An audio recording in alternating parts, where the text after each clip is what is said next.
গোকর্ণা জায়গাটার মধ্যে এক গভীর রহস্য লুকিয়ে আছে। চলুন দেখি কি সেই রহস্য।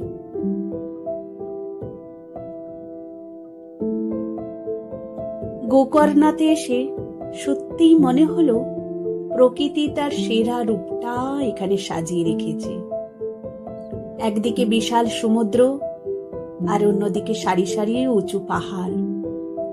আমরা একটি উঁচু পাহাড়ের উপর বসে সমুদ্রের অপরূপ সৌন্দর্য উপভোগ করলাম। এটি ব্যাঙ্গালোর থেকে প্রায় 490 কিলোমিটার দূরে।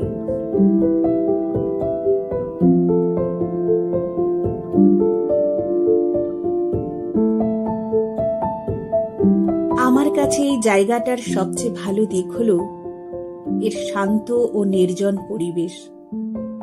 এখনো এখানে পর্যটকদের খুব বেশি ভিড় নেই।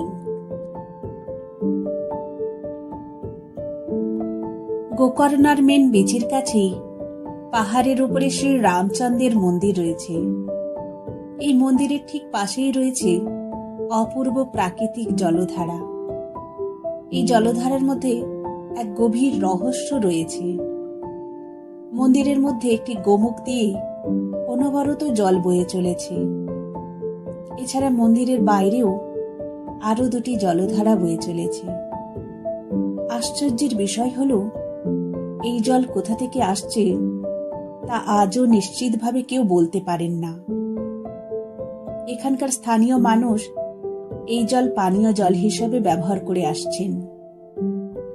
এই স্বচ্ছ ও ঠান্ডা জল দেখে আমরাও কিছুটা নিয়ে নিলাম। প্রকৃতির কোলে এমন সুন্দর ও শান্ত একটি জায়গায় এসে সত্যিই মন ভরে গেল।